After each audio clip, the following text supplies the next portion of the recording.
Let's talk about Kaisa and them not being able to reach that deal to swap some of their debt. Just your initial thoughts on where we go from here as far as Kaisa is concerned.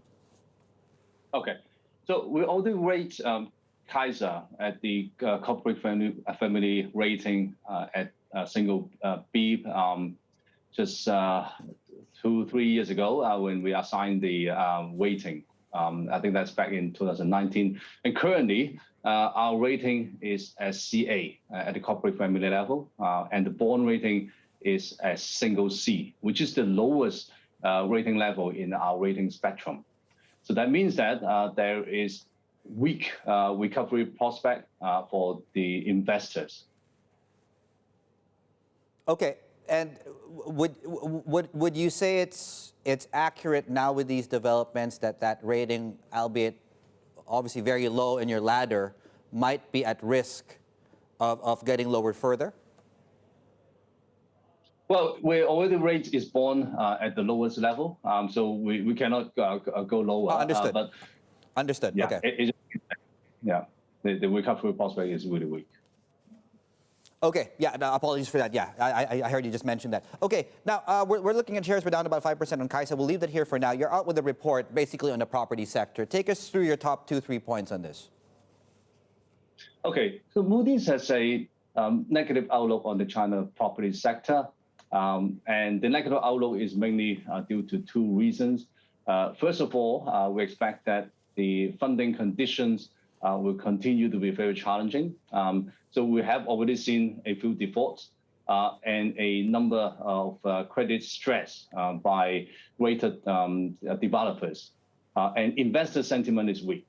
So as a result, the access to funding for many developers has deteriorated.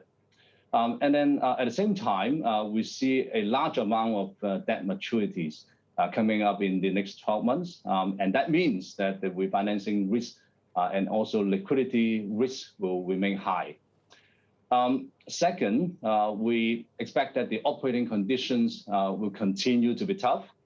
We have already seen nationwide property sales decline in recent months, and we expect the nationwide property sales will decline by 5 to 10% in the next 12 months or so. And that's mainly driven by the weak property demand, as well as a slowdown in construction new start by the developers. Yeah, it seems, to your point, I mean, the industry is getting hit from all angles, really, demand all the way to refinancing. What, in your view, might be able to stop this negative loop that we're in right now? And are you seeing early signs of any catalyst that might do so? Okay, so we see that the current credit negative loop, as you mentioned, was initiated by the tightening in policy. And we have seen multiple funding channels tighten at the same time, which is something that has never happened before. And as a result, a number of defaults happens. In order to reverse this, or to break the loop, we will have to see significant policy easing, for example, that could result, in a better sentiment. But very importantly, we will also have to see a improvement in investor sentiment, because the developers are facing a high maturing amount of debt, which they need to address over the next 12 months or so. We've seen some policy fine-tuning, just to that point you made. I think it was Chongqing, very recent. I could be mistaken, but we have seen certain local governments come out and ease some of these restrictions, whether that's mortgage applications or financing. Do you think we're starting to see this, well, at least the beginning of a turn in policy, or is this as good as support gets, in your view? Okay, we have seen a few loosening, certainly in certain cities. And also, when it comes to the mortgage availability, recently, we have seen certain relaxation. But all this loosening in policy we would say is not sufficient enough to restore the market confidence at the moment. We do expect, though, that there are policy tools available from the authority in order to prevent, for example, a too rapidly deteriorating market. They do have the necessary tools. But we expect any easing or the supportive measures will be temporary and short-lived.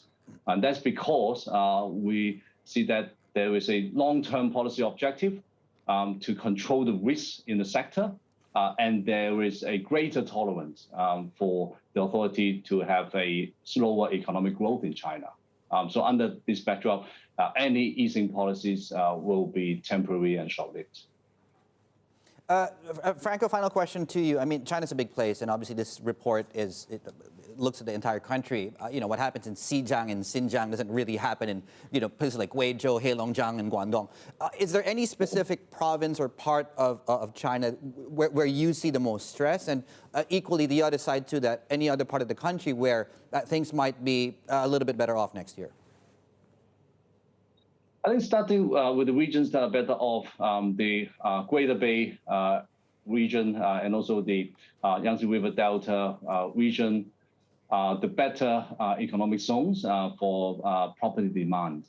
And we expect many greater developers, for example, are still operating and are putting resources in these regions.